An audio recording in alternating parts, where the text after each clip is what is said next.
兩兄弟種嘅菜心要到深冬先至上市，比一般菜心要遲，所以叫做遲菜心。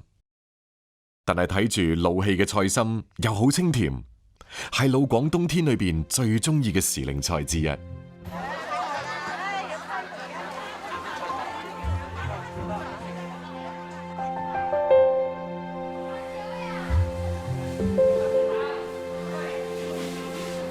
弟弟迎嚟咗一日裏面最得閒嘅時間，村民喺大排檔食住啱啱割落嚟嘅遲菜心，係冬至村口最常見嘅風景。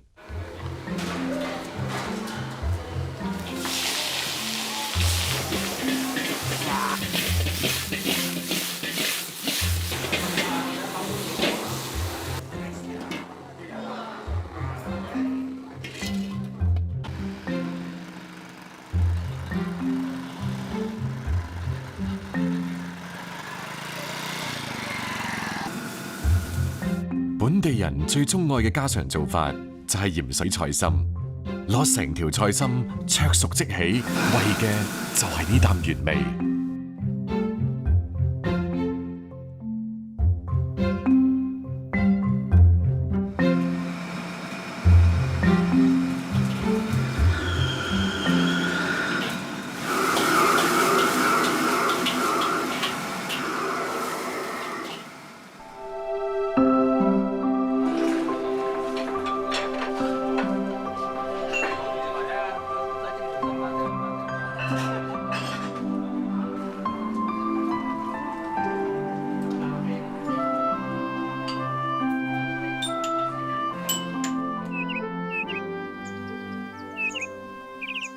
睇住家鄉遲菜心嘅名聲越嚟越大，老夏放棄咗經營多年嘅茶葉生意，同弟弟承包咗10畝地種植遲菜心。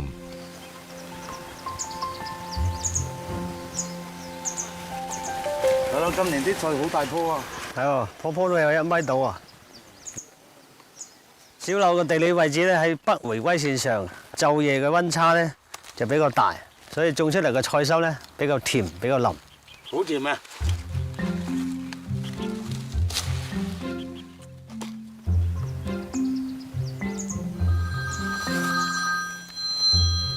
喂，買得咁快，好，真係好啦。哦，咁聽日繼續送出去嚇。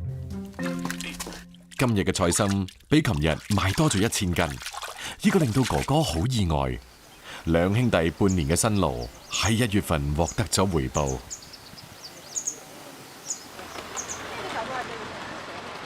生意好嘛？都很過夜啊。那啲煎片賣得幾錢？第二隻就賣到8出8門，啊，第二隻咧就要808。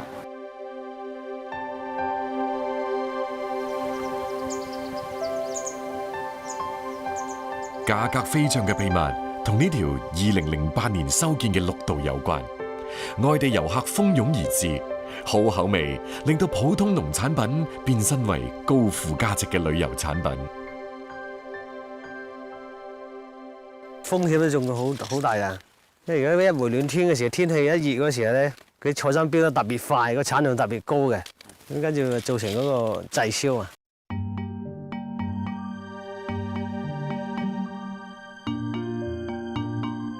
菜心咁貴，菜葉亦都有用處。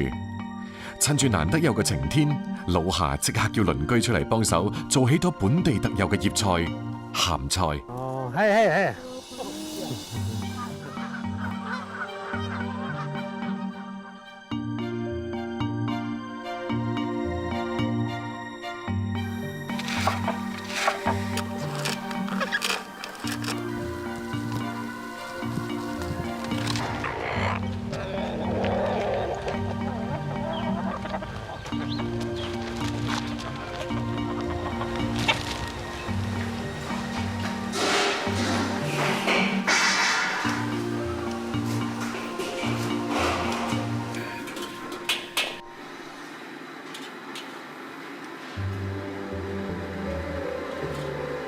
菜心小炒、菜頭蒸肉、菜乾煲湯，務實嘅廣東人總係可以令到身邊嘅食材喺最適合嘅時候，以最適合嘅方式物盡其用。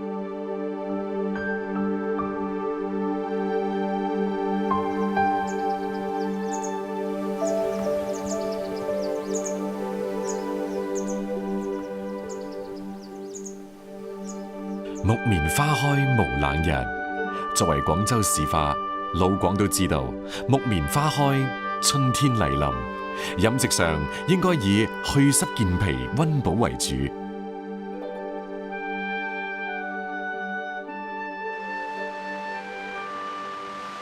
廣東嘅春天多雨，人體濕氣過重，容易攰。已經退咗休嘅何超然覺得適度參加運動係除困嘅好方法。另外，仲有一個去濕除困嘅辦法，就係同木棉花有關。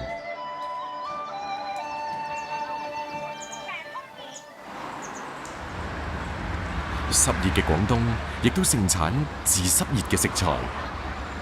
枝頭嘅簇簇木棉用嚟煲粥、煲湯、煲茶，有住清熱利濕嘅奇效。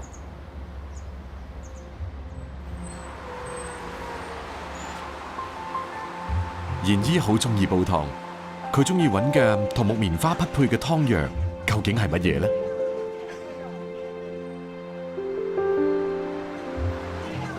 你好啊，老闆，想買啲去濕嘅料喎，有冇啊？有啊，都有啊。淮山啊，薏米啊，都有嚇，茯苓啊都有係嘛？喺外地人睇嚟，老廣個個都身懷煲湯養生嘅秘笈。點啊？你買啲咩啊？呢排咧空氣唔好咧，有冇霸王花？有啊，煲豬肺得唔得？得 OK，得霸王花南北行陳皮咁咯。呢排咧我啊跳舞啊！菜市場上面嘅湯料檔，隨住時節嘅變換，主角依次登場。唔同嘅湯就係唔同嘅節氣嘅藥。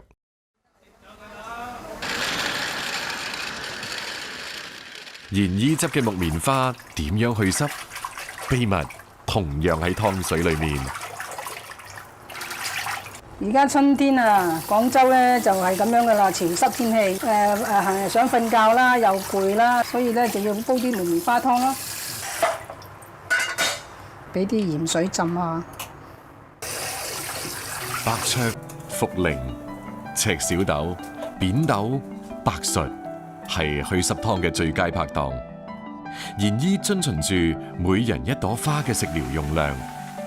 雖然唔確定個女中午係咪翻屋企食飯，但係賢姨都仲係放咗3朵。我翻嚟啦！哇，翻嚟啦，有湯飲啦！哇，正咩湯啊？睇下，木棉花湯。正，快啲整碗嚟。好啊。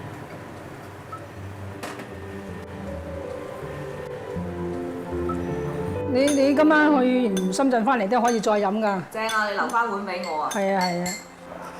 老廣會隨住季節嘅轉換嚟煲各種嘅老火靚湯。湯品舵手一般非老媽莫屬，廣州人稱之為媽子靚湯。新鮮嘅木棉花唔易保存，食用不當反而會成為濕毒嘅根源。哇！你睇下幾好。係啊，呢啲好甜嘅。紅色嗰啲咧就正式紅棉咯。好多人執喺公園裏邊，廣州人都知道呢啲係寶嚟噶嘛。喂，媽咪，你喺嗰度馬路邊執，你要小心啲喎，注意車喎。公園就 OK 嚇，注意下。知啦，我會小心噶啦。我要曬幾耐啊？回南天啊，好難曬得乾㗎，要慢慢曬咯。可能要曬1個月吧。哇！啲花好靚啊，成串咁樣，係嘛？梗係，誒。不過我手上啲花粉都唔好嘥喎，俾你做個美容好唔好啊？哇！有冇搞錯啊？咁我又有啫，純天然啊，我夠有啦。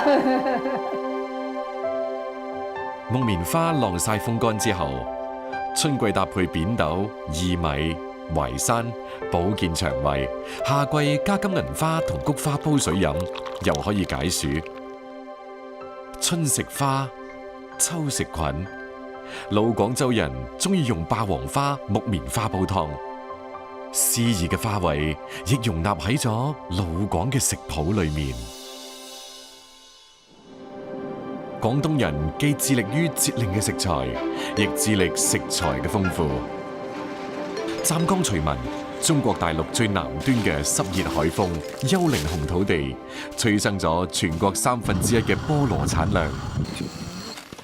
本地人吳建連做咗幾10年嘅菠蘿種植銷售，熟人都叫佢做菠蘿姐。春末夏初正值收成衝刺，佢要落地度幫下手。咩摸嚟？咩摸？咩要乜不掛？而家我哋成部摸啦。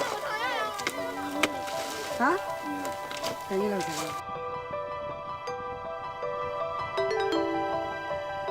菠蘿地1畝有差唔多4000株種苗，從開花到果實成熟，一般要4到6個月。今年嘅收成都唔錯，不過舊年一場大颱風令到菠蘿姐幾十年嘅積蓄化為烏有。而家一係環話依家咁咪知。你講得你啊！肯定喺度。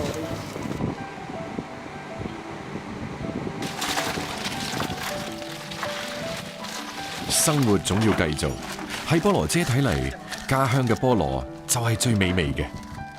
哪怕預訂嘅價格下跌，佢亦寧願繼續運到北方市場蝕本，亦都唔願意見到農民睇住菠蘿爛喺地裏面。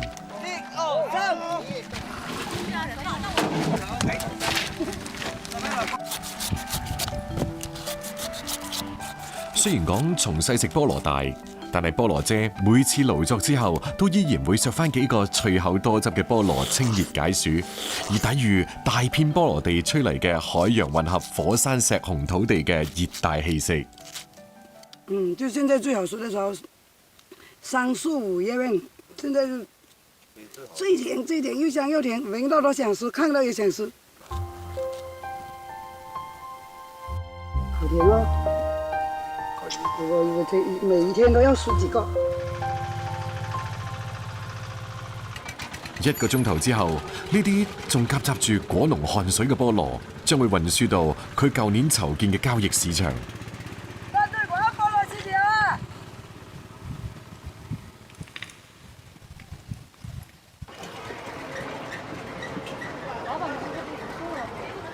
每日嚟自天南海北嘅近1000部車，高峰期可以有1-2千噸嘅交易量。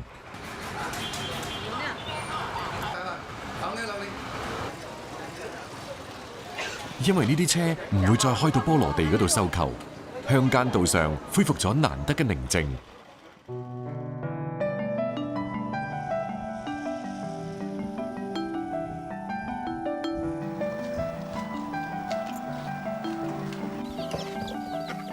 忙碌咗一日嘅菠蘿姐，今日要去家姐屋企聚一聚。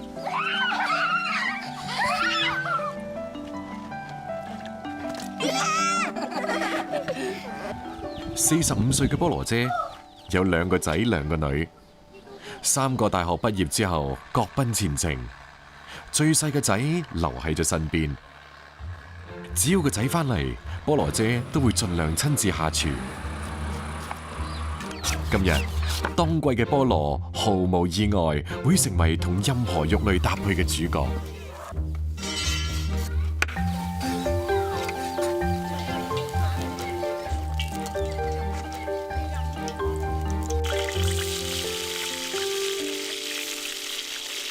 家常嘅羅非魚，小火煎到有啲黃，酸甜嘅菠蘿汁液即刻會令到其貌不揚嘅淡水魚艷麗起身。魚嘅吐聲氣反而泛住絲絲嘅奶甜味，散發出嘅濃香令整個農家小院即刻充滿咗飢餓感。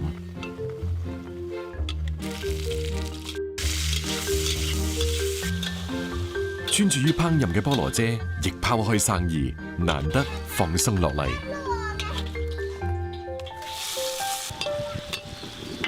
菠蘿大腸、菠蘿花甲湯。菠蘿嘅酸甜爽口，加埋消食止滯嘅功能，成為湛江人春夏之交入菜嘅時食佳果。嗱，到呢度見啊，就呢皮啊！哦，哎呀，真一啲菠蘿好，因為攞嚟嘛。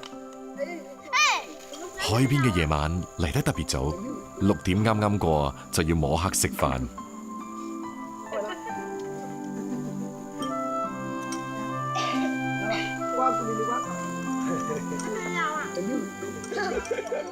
民國時期喺徐聞引種嘅菠蘿，喺廣東成就咗一道好多外國人熟悉嘅名菜——菠蘿咕嚕肉。五花肉入油鑊炸至酥脆，配埋含有酵類嘅菠蘿，健脾胃助消化，喺亞熱帶，遍地水果成為食材原料，菠蘿亦都有咗水果同菜嘅雙重身份。告別咗菠蘿嘅收穫，短暫嘅春季之後，廣東迎嚟嘅係全年最長嘅雨季——龍舟水嚟啦！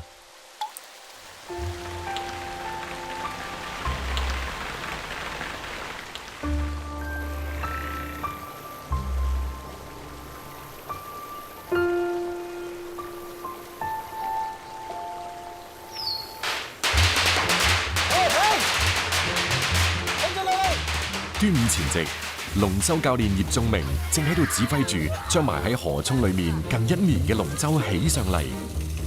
按廣東習俗，龍舟將喺賽後藏喺河泥裏面保養，賽前再重見天日。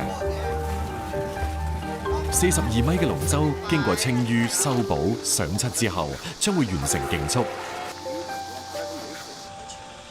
今日，葉仲明同慕名前嚟做夏令營體驗嘅美國老師傾完合作，就要帶龍舟隊去順德遊龍合練。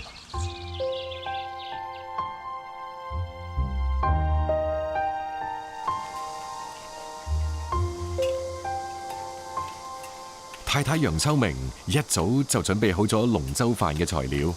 這個菜呢可以去水氣，去濕的。喺要求頂飽同去濕氣嘅主要原則底下，龍舟丁一直係龍舟飯嘅主角。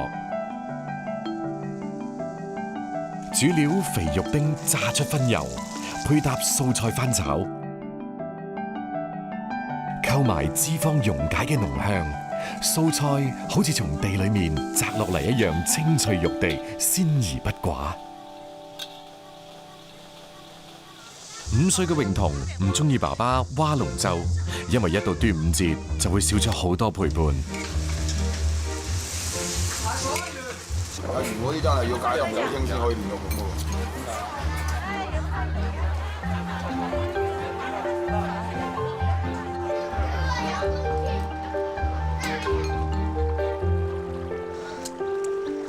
呢班舵手懷住敬意完成拜神祈福，80個大隻佬即將要開始第一次合練。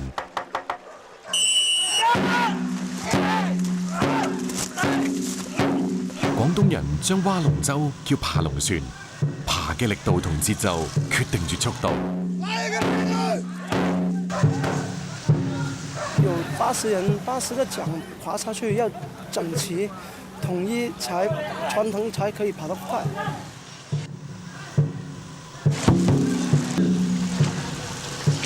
今天第一天合練，還沒有達到往年的水平吧。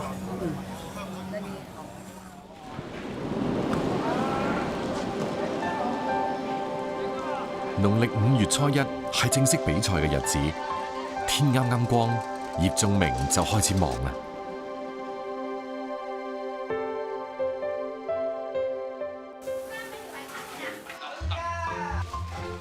佛山各村龍舟飯同龍舟菜嘅準備幾乎係同時進行。村民中嘅烹調高手被揀嚟做主廚，雖然係流水席，但係依然遵循住本地菜講究嘅合時。夏秋菜式以消暑驅熱為主，因為食材本身鮮美，烹飪中極少用濃烈刺激嘅調味，火候亦掌握到恰到好處。經典粵菜豉油雞喺秘製嘅米酒同豉油中浸泡之後，皮滑肉嫩，略帶有豉油香。五杯鴨、生菜冬菇、清蒸河鮮，保留咗順德菜嘅甘香爽滑，亦好受歡迎。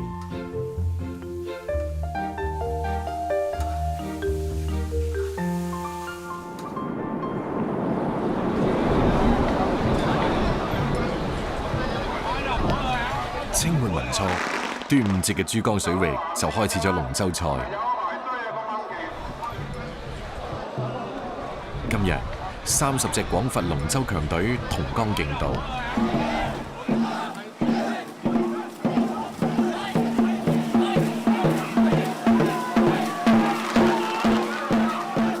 選1嘅淘汰制 PK 之後，葉仲明所在嘅隊伍成為賽道上最快嘅龍舟，呢個亦都令到隊員消耗咗大量嘅體力。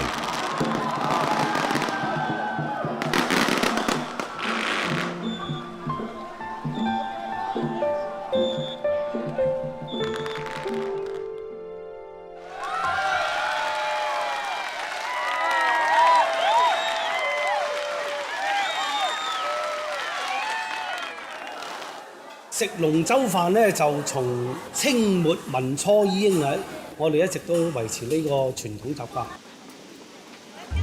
食出真味係佛山人嘅飲食精髓。再多嘅食材，為咗鮮活，亦都會喺當日採購。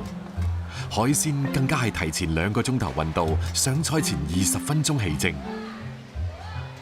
川宴主要招呼鄉親父老，最講究地道，本地生長嘅食材，就算簡單，有粗料精製嘅用心，一樣美味。燒豬係龍舟賽前8名必備嘅傳統獎品。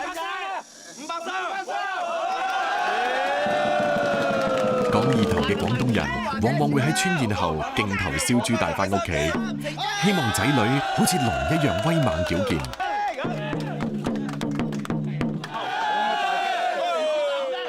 河流縱橫嘅珠三角，端午節從來少唔到熱氣騰騰嘅龍舟賽同龍舟飯。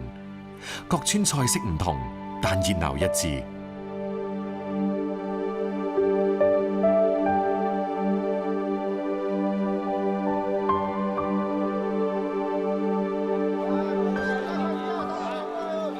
睇住散去嘅隊員背影，葉仲明知道，1年之後，大家先至會再相聚。